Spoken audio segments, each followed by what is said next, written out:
Hi, everybody, and welcome to a comics loving edition of Words, Images, and Worlds. Most of them are comics loving editions because I'm a big comics fan, and I can already see some comics being alluded to in the background from my guest.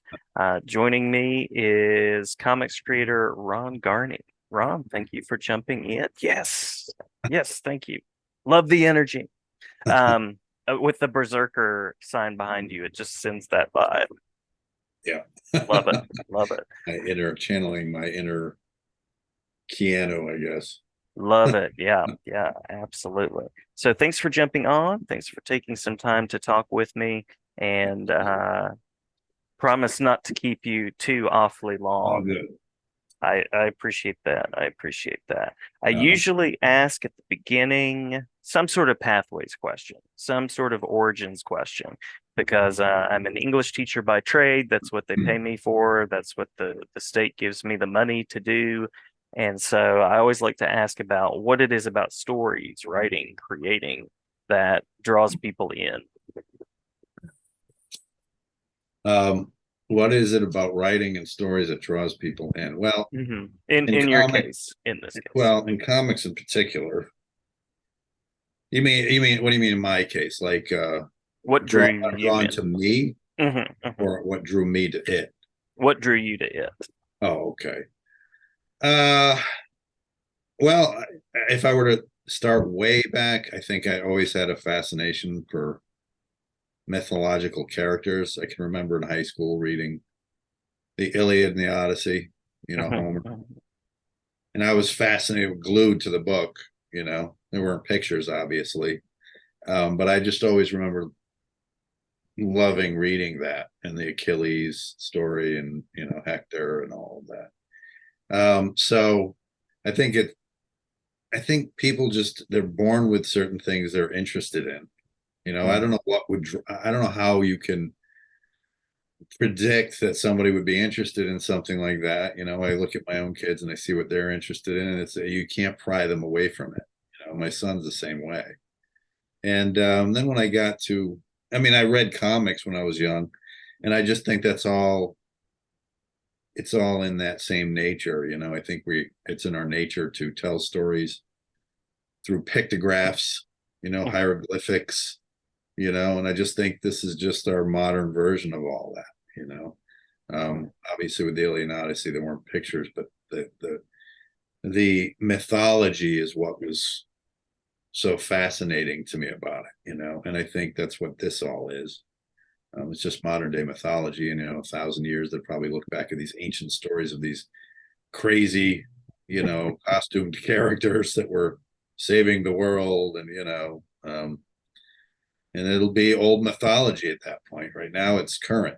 So I think that's sort of what drew me in particular to it. When I was very young, I watched the Batman show with Adam West Mhm, back mhm. in the '60s. I remember watching it, sitting there watching it. I remember being fascinated by the comic book opening, with the little Batmobile and then the bat signal and then the flying graphic, the graphic guys coming in with their guns and then biff pow and boom and then them all flying back, but it was all very graphic Mhm. and the colors were very stark, just very stark and blue, and it was just really cool to me as a little kid. I was Yeah. drawn to just the opening of Batman. And I remember thinking that the Batman cartoon opening looked a lot cooler than Adam West did. Costume. I remember thinking that, like, why does Adam West look like such a goober? But the comic book version in the opening credits looked so cool to me. So anyway, so I was drawn to it at a very early age, and I guess it never left. I did forget about comics for a long time. Mhm. It wasn't until I was out of college and a fellow bartender, had a comic book behind the bar, and I opened it up and it all came flooding back, and I kind of got hooked right away. Yeah. And then here I am working in it. So I don't think there was ever a time that I stopped being interested in it, but there was definitely a time that I stopped reading them as much. I think yeah, mostly just because I was young and married and Didn't have Well, a lot of that was money. it. I mean, life was a distraction. Yeah. Hmm, hmm. I mean, it was sports and girls and music. I kind of grew out of the comic books because the ones I was reading, I remember reading Spidey super stories, even, in the Hmm. 70s or whatever they were. And I read Creepies and Eerie's. And then I got distracted by, getting older, getting a little older, getting into my teen years. I think the hormones distracted me from comic books. So, Yeah, yeah. but you never, yeah, same thing with you. You were just distracted by stuff. Hmm. Yeah. Right. You're making me think a little while ago when you were talking about mythology too, like will hundreds of years from now, will future civilizations look back at this and go, can you believe they believed in this guy with these horns that could see but had been blind and like Yeah. all of those things. Like, can Well, you I would, believe they had this guy with claws and they thought he was real, you know? yeah. Well, I would hope that we'd be smart enough to understand that it wasn't real. Hmm. But then they're going to see footage of comic conventions and they're going to say people were suffering some sort of mass delusion. That this could be true. This could be true from the future All vantage. the cosplayers. Yeah, yeah. Um, I also really relate to that mythology aspect because that was part of what captured me. I think I read myths and legends, and I think about like Odysseus and Beowulf and Right. Achilles as sort of these like original superheroes. I mean, really, some of the first ones to come through in Sure. literature. And I remember when I was a kid, I had like plastic figures of all of the Greek gods, and there was my like 1990s Thor that was a little bit bigger, but fit right in. So, Yeah. Yeah. yeah. Yeah. It's funny you would bring up Thor. I mean, that was probably the comic that really hooked me the most Hmm. when I got back into it. The one I read behind the bar was Secret Wars that Mike Zeck had drawn. Um, and I don't know who wrote it. Was it Jim Shooter? I think Maybe. that was Shooter. I think so. Was it? At Yeah. least So he's a big story person with that. he Yeah. was the editor in chief at the time. I know that. So, but the premise of it was really cool to me. All these heroes and these villains fighting on an asteroid that this godlike creature put them there, which would be us. Basically, it was really us Hmm. playing with our action figures. You know, and I just thought that was a fascinating idea. And that's sort of what hooked me. But then when I went out after that to go buy a bunch of comics, because I was like, oh, these are so cool. I would love to work in this, because I was out of college and I had an art degree. And so I thought this would be cool to work in. So I picked up Simonson's Thor. Yeah. And Yeah. that because of that, and it wasn't, during that time, it was during the Ragnarok thing, where he fought Surtur on the Rainbow Bridge and Odin was there with the scepter of power and all these things. And that was mostly removed from the earthly hero stuff. So it came across as reading visually depicting mythology again. And so it just tapped into everything I loved. And I couldn't wait to get Thor. And to this Yeah. day, every time I see Walt, I gush over him and he knows it. He laughs. I can't help it. When I talk to him, he's the guy for me. Like Walt Yeah. Simon was the guy. And Um, such a kind person too, just from my limited interaction with him. Just very yeah, kind. he truly is a nice man. So it's just a kick to know him and to do conventions and, be around him. And, because I remember sitting under a tree back in the mid to early 80s or whenever that was, and just glued to the comic book, like Yeah. just so absorbed in it, and the fight with Beta Ray Bill and the new Hmm. hammer and all that. It was just so great. It's such a Yeah. great, it's really, I think it stands up there just as great mythology, as great as Achilles and Hector fighting, Hmm. the battlefield. To me, that's what it felt like. So yeah, that doesn't come around too often, stories like that. So I loved it. It's hard to get better than Beta Ray Bill. It really Yeah. is. Yeah, Yeah. really. I know, a horse-faced alien, just Yeah. cool. Yeah. Just so out of the blue, out of the mind of Simonson, Hmm. or the sketchbook, I should say. I True, think he true. had sketches of it first, like of Beta Ray Bill, and then he used it for that. So Yeah. Yeah. So, safe to say that that's a creative vision, something that lives in your mind as you're creating something like, as I mentioned, I was rereading Daredevil yesterday. And so I think about Daredevil, Berserker, Hulk, Yeah. Wolverine. Yeah. All the Yeah, I worked on. yeah.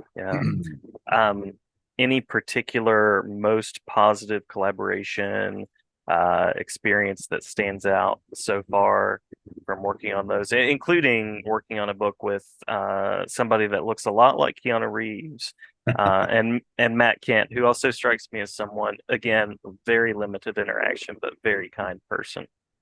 Yeah, Matt's a great guy. We're a lot alike. We didn't realize that until we met in person. Because when I first started Berserker, it was, I hadn't met either. I mean, I've met them. We talked tons on here. Mhm. Keanu and I did. I didn't talk to Matt as much. But when I finally met Matt in person, we just hit it off like that, and we realized we're very similar and similar senses of humor and stuff. He's very brilliant guy with lots of great ideas. He's Mhm. a great idea guy, and he's just his brain is working overtime on things, so it's impressive. With Cano, it's just it was weird how the whole thing started. It just sort of a bolt from the blue. I get phone call, and like, hey, we're working on a book with Keanu Reeves. He loves your work, and I was like, wait, what? You know, and like, I didn't believe it. I was like, okay, well, uh, I figured he was branding something and putting his name just on a comic, that they could use and he could own it, but he wasn't going to have much involvement with it. Yeah, yeah. I was wrong about that. But anyway, I said, well, I didn't hear it from him, and I don't know if I really want to get it into another, because I was leaving my contract at Marvel. I'd been with Marvel for over 30 years and I wanted to branch out. And so they said, well, can we just talk to you more about it on a Zoom meeting like this one? And I'm like, yeah, sure, I'll talk to you about it. And I pressed the button on Wednesday, and there's Keanu staring at me. So it was pretty trippy. And I was like, what? I'm like, I know you. He's Yeah, like, yeah. I work with you. And so we got along right away. And yeah, so here we are. And we're doing another 12 to 14 issue series within the next year. Love it. And in Love a it. 44 page one shot. So lots to do. Yeah, yeah. It's one of those books that you read you might read a headline that's like Keanu Reeves in the world of comics, and it's like, okay. But then you see it and it's bracing and it's action packed and just a really enjoyable, just a fun book to read, really. Thanks. Yeah, it's all his baby. He just came, it was like a fever dream. And but being the closest to him on it, like as far as the amount of exposure I had to the story. I mean, him and Matt worked out the story. Matt was more of his, I just picture the two of them in a cave with a fire, and Keanu's telling the story, and Matt's just sitting there, trying to describe it, very mythologically. But I had to actually sit, absorb it, and be more of a symbiote with him on it, because I have to visualize it, picture it, draw it, have it come through here and out. Mhm. And so it's you become very attached. And we've sort of probably become that. I think we're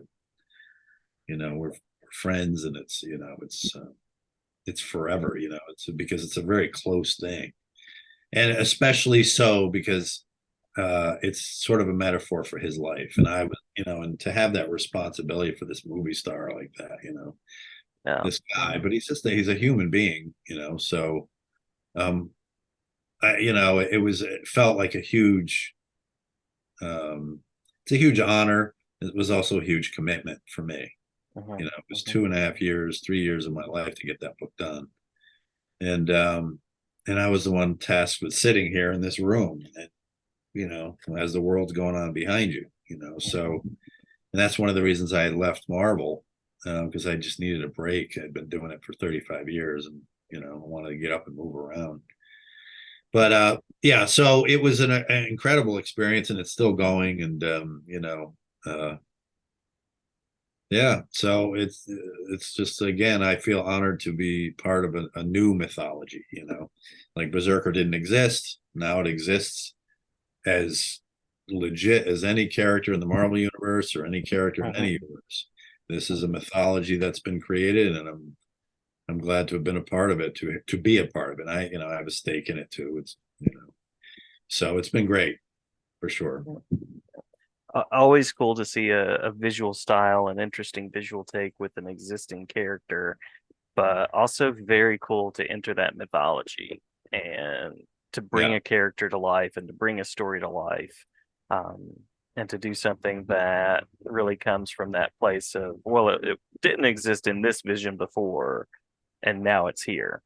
yeah. It's just from the ether. Hmm. And Hmm. that's, interestingly enough, that's how the character was born, was from the ether. Yeah.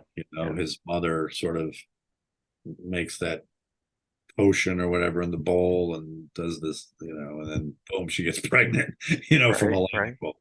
So that's how Berserker's born, and it's just a bolt from the blue. And that whole thing was, there was a real serendipitous nature to all of it, and as far as how we got together, and the story, and so I think what I like about it the most is it covers so many bases.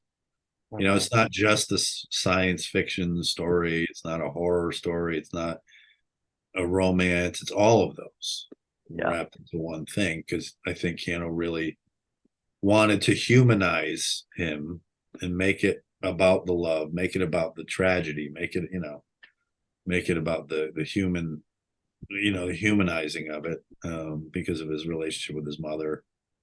And so you learn a lot about the actor and the man, and through reading it. So there's a lot of metaphors in there for his life.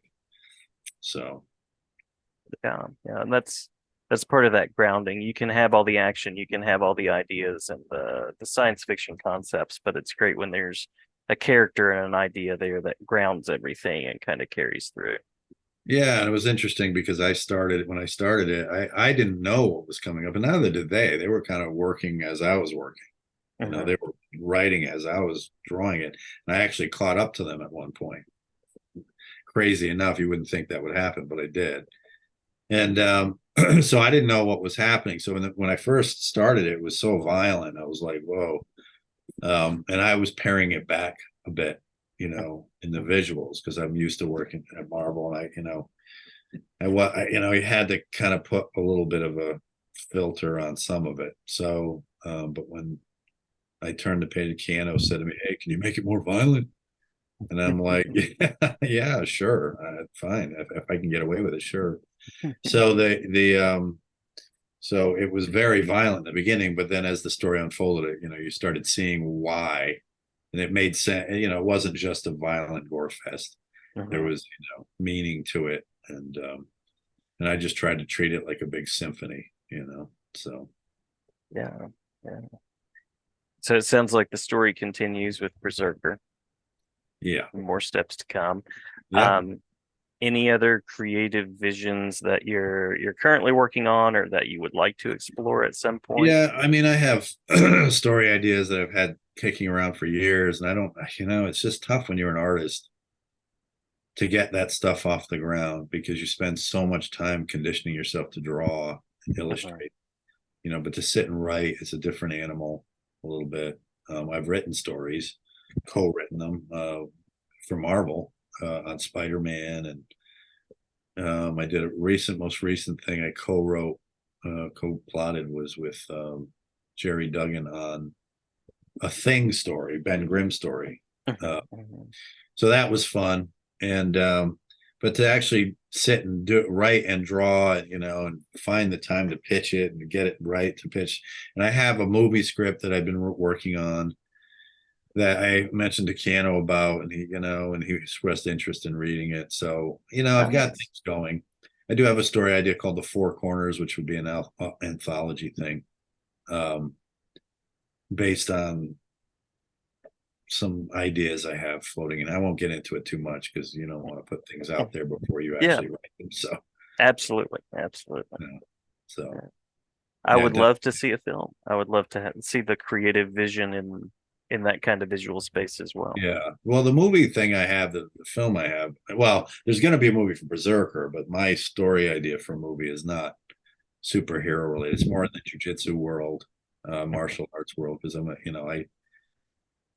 a second degree black belt in jujitsu, and I know a lot of people in that community, and so does Keanu, and so this story is more like an old boy meets Karate Kid meets Romeo and Juliet.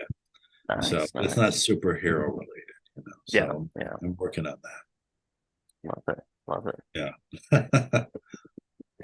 I also like to ask, as we're kind of coming down to the end, and you're welcome to mention anything that maybe I've glossed over or forgotten, but upcoming appearances, I always like to hear about those, Yeah. and web spaces where people can check things out as well.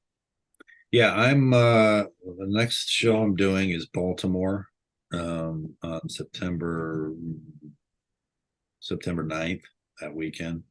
And then the one after that I'm doing is in Portland, Oregon, Mhm. and that's on the 19th. And after that, I might be doing New York. I haven't decided yet, or I'm not sure if I'm going to be able to go yet, or if I'm going to go. So, so yeah, that's what I've got coming. I've been doing a lot of shows this year. I don't normally do them, but Mhm. since I have some downtime and I took the summer off and I wasn't sure what I was going to do next, and now this more Berserkers coming up. So I just wanted to take some time off and see what I wanted to do, and I decided to go make some appearances at shows, just to meet the fans and travel a little bit. So that's what I'm doing.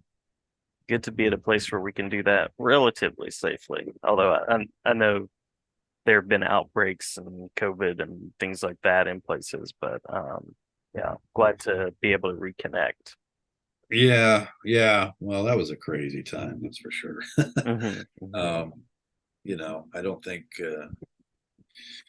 Yeah, I mean, what are you going to do? You can't live under a rock forever because of these things, and you have to get out, and that's life is tough that way, Yeah, but you got to do it. So, true, true, true, true.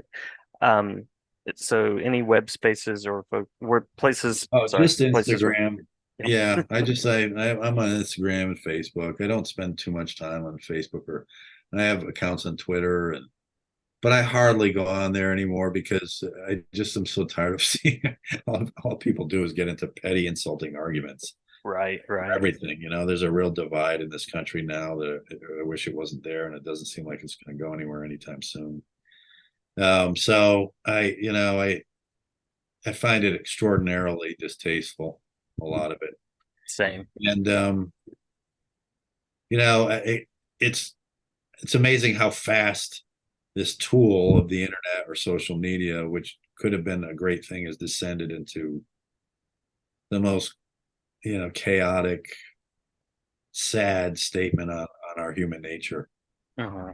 and the narcissism that people are capable of, because people see their words on a screen, or they see themselves write things, or that their opinions, and all of a sudden they feel like they're the center of that the sun revolves around them, Right. and their opinions, their universe revolves around their opinions, and it's really a incredible psychological case study to witness, to see how it's affected human beings.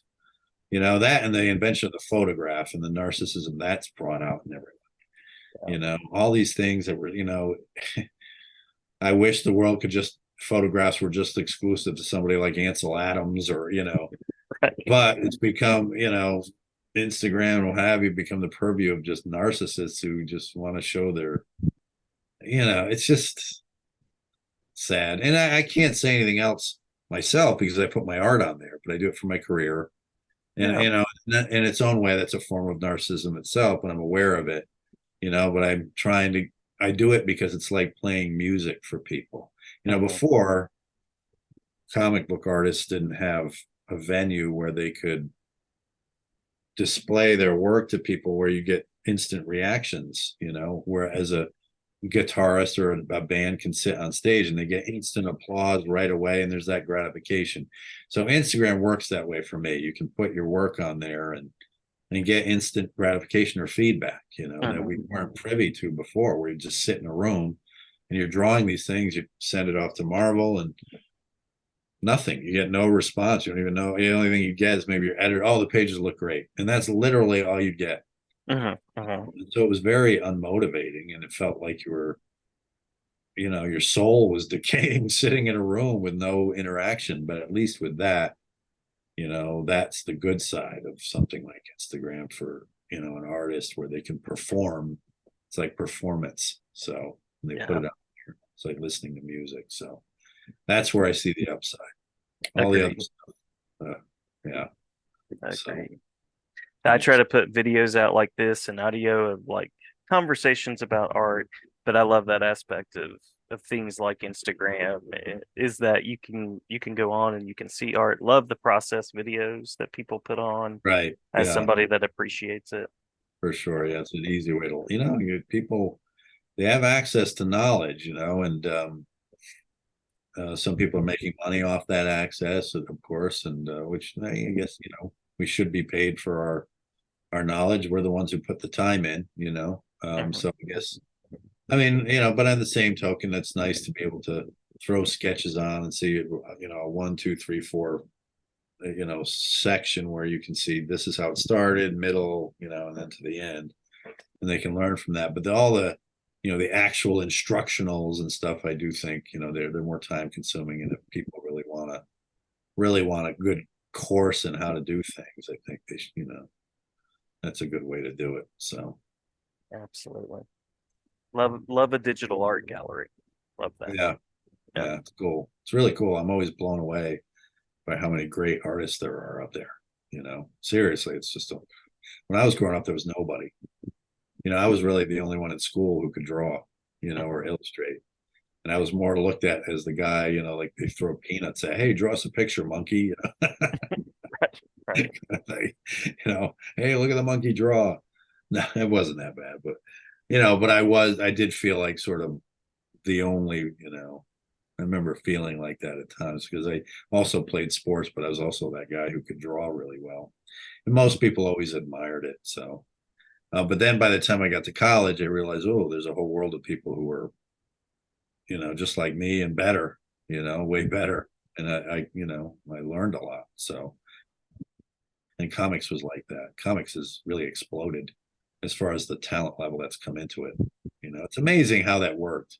Once the movies started catching on, like Spider-Man came out and Blade and those, and they started catching fire. It's amazing how all of a sudden everybody always wanted to draw comics. I always wanted to be, I always loved comics. No, you didn't. No, you didn't at all, because it wasn't cool. Then once it became cool, all of a sudden, we were kept out of it, or I always wanted to do it. No, you didn't. No, you didn't. Yeah. Posers, as they said in the 90s. Yeah, Posers. exactly. And now everybody feels safe to do it because, okay. You really see that. Like, you really see how people are scaredy cats when it comes to venturing into territory they feel like they might be ridiculed for. Yeah. And let's face it, comics was a territory where people felt like misfits for reading them. They felt, because that's how they were treated. And I don't give a flying what when anybody disagrees with that, because they're lying. I was there. I remember myself. So when I hear this nonsense from whoever, I've seen people in the industry say, "Oh, we were kept out." No, you weren't. You didn't do it because you weren't brave enough to take that leap into something you thought you'd be ridiculed for. And now that it's safe and cool and it's making money and everybody's getting attention, I always wanted to do it. Yeah, sure you did. So anyway, that's the truth. And I'm sticking to it. I hear you. I was there in '88. My first Detective Comics, I think, is what it was. But there again, for me, it was the movie, the 1989 Tim Burton movie, and then I discovered the '66 Batman. So. Oh, really? Okay, that's funny. Yeah. Yeah, I remember that well. I was a bartender at that time too.